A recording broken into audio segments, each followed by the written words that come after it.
Yo l'équipe, pour ceux qui ne me connaissent pas, moi c'est Anis, bienvenue sur Lead. J'espère que votre été se passe bien. Pour moi, ça se passe nickel, en détente. Aujourd'hui, on va évoquer, pour moi en tout cas, les 5 séries qui vont animer mon été et que je vous conseille en tout cas de regarder. Sachez que c'est pas un top. Il n'y a pas de numéro 1, de numéro 2, etc. C'est vraiment 5 séries qui se suffisent chacune à elles-mêmes, en vrai. Et on va commencer direct, hein, on va pas perdre de temps. Alors, ma première pépite, mais je pense que pas mal d'entre vous regardent déjà, ça va être The Boys, diffusé sur Amazon Prime Video. C'est une série qui a été créée par Seth Rogen, qui a fait pas mal de parodies avant de se lancer là-dedans. C'est tiré d'un comic book et ça compte l'histoire de la bande des Boys. C'est une bande de joyeux lurons. Voilà, il y a la crème, il y a Butcher, il y a Yui, Kimiko, le français, qui est d'ailleurs, allez savoir pourquoi, joué par un Israélien. Et le personnage qu'on adore tous détester d'ailleurs au fil des saisons, hein, le Homelander, un espèce de... Genre, imaginez un peu la Ligue des Justiciers, mais version totale roue libre, genre version GTA, en mode Superman qui pète un plomb, qui bute qui il veut, des super-héros qui des fois peuvent avoir même la flemme de faire un sauvetage, enfin le tout mêlé à une vraie caricature du capitalisme à l'américaine, à outrance, et un peu du système d'exploitation, notamment sur les luttes sociales. Il y a beaucoup de ça.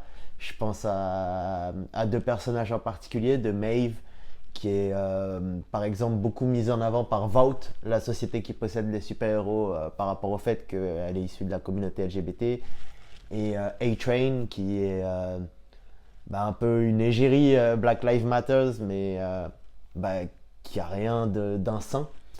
Et du coup c'est vachement drôle. Et on retrouve beaucoup la société américaine en général dans cette série déjà. Je trouve qu'elle la caricature assez bien. Et qu'il y a un fond de vérité dans cette caricature d'ailleurs de la société américaine. Et les rôles sont impeccablement tenus, hein. Comme dit plutôt de Homelander, on adore le détester. Le Frenchie, c'est vraiment un français bien cliché, comme les Américains ils aiment bien nous décrire, hein. Oui, oui, mon cœur, blablabla. C'est super rythmé. Et vraiment, c'est intense, hein, pour ceux qui veulent se lancer là-dedans. Sachez qu'au niveau des images, déjà, ça va être assez violent. L'humour, il n'est pas pour tout le monde. Disons que faut pas avoir de tabou dedans. The Boys aussi. Pourquoi j'aime The Boys? Parce que c'est une série avec laquelle on peut rire vraiment de tout. Voilà, je ne saurais que vous la conseiller. Je ne vais pas vous en dévoiler plus sur l'intrigue. Sachez que The Boys, en gros, si on peut résumer ça vraiment en une phrase, ce serait la Justice League qui joue à GTA. Voilà. Et c'est vraiment jouissif à regarder. Ensuite, en deuxième série que je vous conseillerais de regarder, ça va être Atlanta. Atlanta, qui en est à sa troisième saison actuellement, qui est diffusée chez nous sur OCS.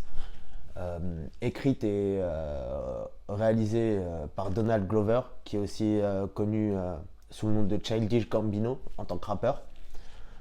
Et justement, c'est une série qui parle du milieu du rap et pas sous un angle strass et paillettes, etc. C'est assez terre à terre et ça fait plaisir, voilà, de voir un peu une série comme ça. On n'a pas un héros qui pète tout de suite, qui a 10 meufs, 30 villas, des problèmes de drogue, etc. Là, on est vraiment dans un truc terre à terre. Et moi qui ai des fois côtoyé l'industrie musicale, c'est plutôt proche de la vérité en fait. Quand tu veux faire péter un artiste amateur, un peu, tu t'y prends comme eux. Et ça montre aussi une réalité d'être un homme noir en Amérique.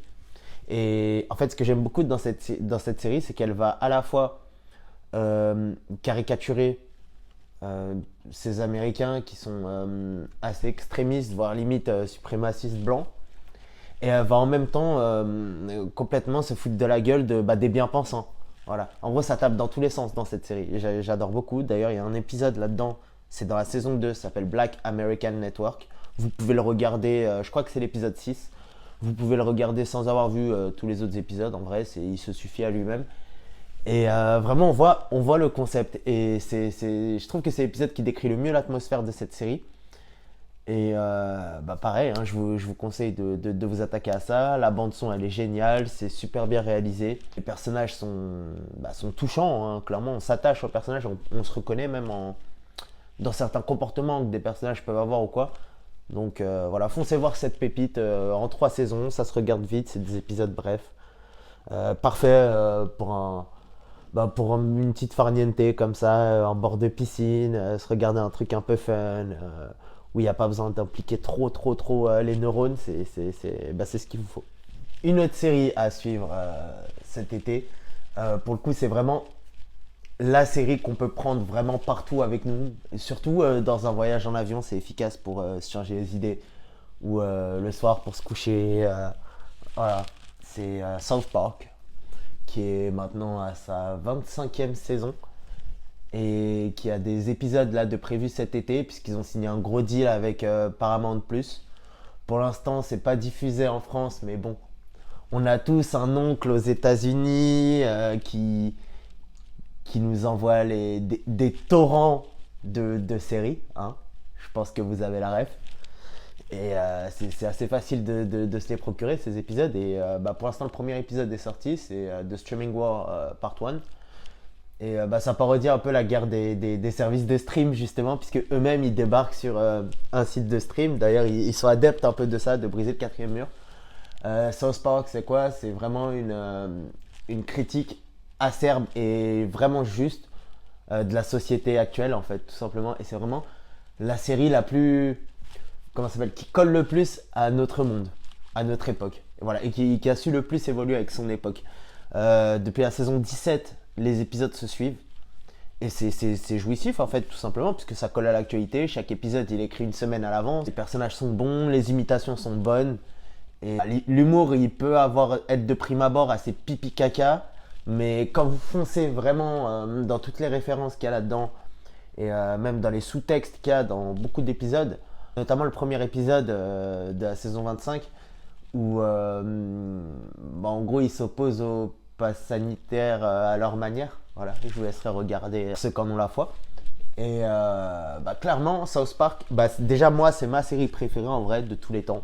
Genre, pour moi, il n'y a personne qui a fait mieux au niveau TV show. Mais ces dernières saisons de South Park, c'est des pépites. Une série qui se bonifie avec le temps. C'est tellement rare que je me devais d'y faire référence et de le signifier. Du coup, voilà, foncez regarder South Park, ceux qui ne connaissent pas. Les épisodes ont disparu d'Amazon Prime et de partout. Mais c'est diffusé nulle part en France pour l'instant, South Park, voilà, depuis la fin du deal avec Netflix et Amazon. Mais Paramount Plus devrait débarquer d'ici la fin de l'année en France. En attendant, on a tous un oncle aux États-Unis qui peut nous envoyer des torrents d'épisodes de séries. Voilà. Quatrième série que je vous propose de prendre avec vous dans vos bagages, ça va être Peacemaker. C'est pareil, c'est diffusé sur HBO Max aux États-Unis et pour l'instant, pas de nouvelles. Voilà, c'est encore une série tirée d'un comic book, hein. Vous finirez par vous y faire avec moi. Ça ressemble un peu à Deadpool, on va dire, dans le style. Genre, c'est réalisé par James Gunn, le réalisateur des Gardiens de la Galaxie. Et ça raconte l'histoire de Peacemaker que vous avez pu découvrir normalement dans le film Suicide Squad qui est sorti l'année dernière. Pour ceux qui n'ont pas vu le Suicide Squad de James Gunn, foncez le voir aussi puisque c'est une belle comédie qui n'a pas fait assez d'entrées d'ailleurs au cinéma pour le coup par rapport au potentiel du film car il est vraiment bien écrit, les acteurs jouent bien.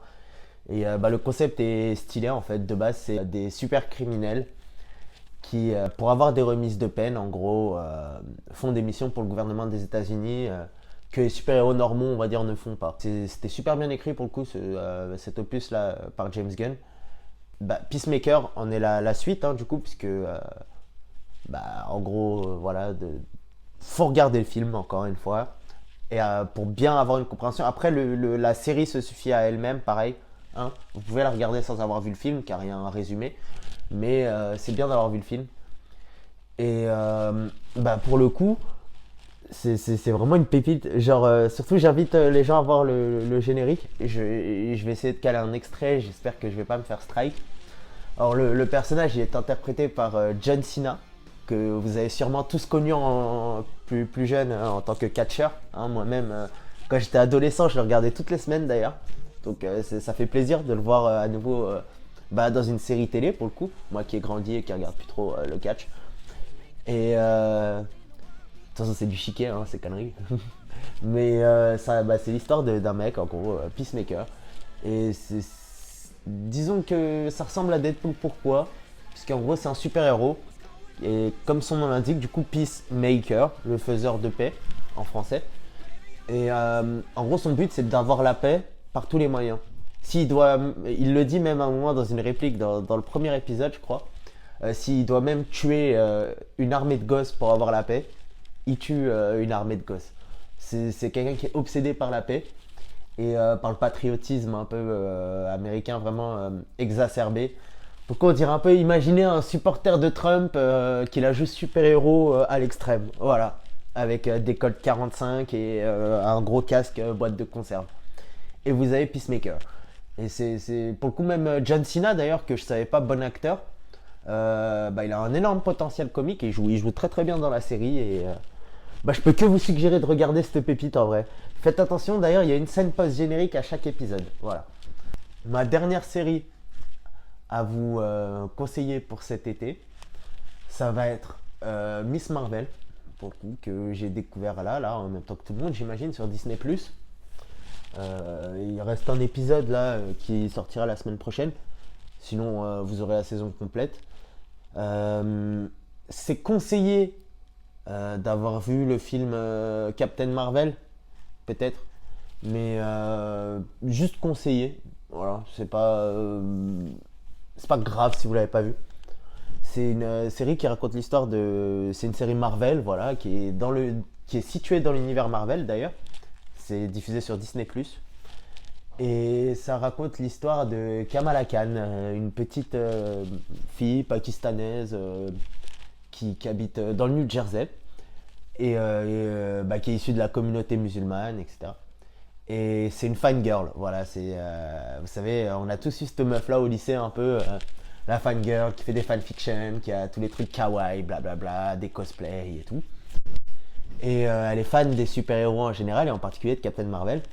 Et cette petite-là, il va lui arriver un truc de dingue, puisqu'elle va se découvrir des pouvoirs surnaturels. Et du coup, on suit un peu dans cette série, en fait, il y a tout. Et c'est ça qui est bien. On suit en fait le fait que ce soit une jeune femme qui est musulmane, voilà, avec des parents conservateurs, qui est plutôt pieuse. Et en gros, on la voit du coup concilier le fait qu'elle ait des super pouvoirs, qu'elle veuille devenir populaire, aller en soirée, etc. Alors que bon, avec ses parents plutôt conservateurs et tout, c'est compliqué. Et moi, par exemple, qui ai grandi dans ce genre d'environnement, je me suis vachement reconnu en Kamala Khan pour le coup. Et j'adore même la bande dessinée hein, que j'ai lue, hein, je suis devenu adulte même avec cette bande dessinée. Et je peux que vous suggérer de voir cette série. Ou même la culture musulmane occidentale est super bien représentée d'ailleurs. Parce qu'il y a ce souci aussi dans les séries télé, où quand une culture musulmane est montrée, généralement ça va être une culture musulmane étrangère. Alors qu'il y a une culture musulmane occidentale qui est bien ancrée. Et cette série, Miss Marvel, l'a très bien compris. Quand on voit que, par exemple, les parents une anecdote comme ça, juste, peut-être ça va vous donner envie de regarder la série. À un moment, les parents de Kamala s'embrouillent sur une musique pour un mariage qui a lieu dans la série. Et le père veut absolument écouter du Bon Jovi. Alors que c'est un père assez conservateur, voilà quoi, le papa musulman assez pieux de base, comme vous pouvez vous l'imaginer à peu près. Et avec sa femme, ils veulent absolument écouter du rock américain, voilà, parce que ça leur rappelle quand ils sont arrivés aux États-Unis, parce qu'ils ont fui le Pakistan pour avoir un peu plus de liberté, etc. Et justement, en fait, la plupart du temps, quand une culture islamique est montrée dans une série, ça va être une culture islamique étrangère. Et là, la culture musulmane occidentale est très bien montrée. Voilà, avec le personnage de Nakia aussi, c'est un peu comme une grande sœur de cœur pour Kamala dans cette série. On voit que c'est une femme qui porte le voile et qui est très branchée. Voilà, elle met toujours les dernières tenues. C'est un peu ça, hein, les musulmanes occidentales aussi. Et du coup, ça fait plaisir d'avoir une série un peu qui bouscule les codes complètement, parce qu'on n'a pas l'habitude de voir ça dans les séries de super-héros. Et c'est très bien amené en fait, c'est pas forcé comme dans certaines séries où ça peut s'apparenter même à de la propagande. Là, c'est pas forcé du tout. Et pour le coup, Miss Marvel, c'est vraiment mon coup de cœur à moi, en tout cas cette année pour moi. C'est vraiment la série la plus originale, puisqu'ils auraient pu se foirer, faire un truc complètement cliché et vraiment malaisant. Et ils ont fait, voilà, comme la bande dessinée, ils ont fait une masterclass avec la série. Et je tiens à mettre ça en valeur. Voilà. Alors, bonus, une série que je veux vous conseiller moi, qui va sortir, qui n'est pas encore sortie, c'est pour ça qu'elle n'est pas dans cette liste, hein, dans cette tier list. Ça va être She-Hulk, Attorney at Law. C'est l'histoire de She-Hulk, en fait, tout simplement, la cousine de Hulk, qui est une avocate spécialisée dans le droit des surhumains. Et pareil, hein, ça sera diffusé sur Disney+, et à partir du début août. Et comment ça s'appelle regardez les bandes annonces, vraiment ça promet, dans le sens où ça va vraiment être une sitcom, voilà, la petite sitcom juridique. J'ai eu des échos sur cette série par mes sources multiples, voilà, dans ce milieu-là. Des gens même qui ont eu la chance de voir les 3-4 premiers épisodes à des projections de test. Et clairement, apparemment on prend une grosse gifle. Et ne soyez pas surpris si un certain avocat aveugle qui avait l'habitude d'officier sur Netflix fasse son apparition dans un épisode ou deux. Voilà, j'en dirai pas plus. Portez-vous bien, kiffez votre été parce que c'est la meilleure période de l'année, en tout cas selon moi. Et voilà, hein, continuez de nous suivre, de nous donner de la force. N'oubliez pas de vous abonner, de mettre un pouce, de commenter. Si vous avez une série même à nous conseiller, avec plaisir, on vous lira dans les commentaires. Et surtout, vous prenez pas la tête cet été. Voilà. Mettez toute la pression sur le tech. Détendez-vous. Profitez-en pour vous ressourcer un peu. Ça fait longtemps qu'on n'a pas eu un été entre guillemets à l'ancienne, hein, avec les 2 dernières années pandémiques. Hein. C'est le cas de le dire. Donc profitez, éclatez-vous. Et surtout, n'oubliez pas de vous abonner, de mettre un pouce bleu, de commenter. C'est super important pour le famoso référencement. Et on se voit dès demain du coup pour la revue d'actu où je serai en compagnie de Lucas. Voilà. Des bisous.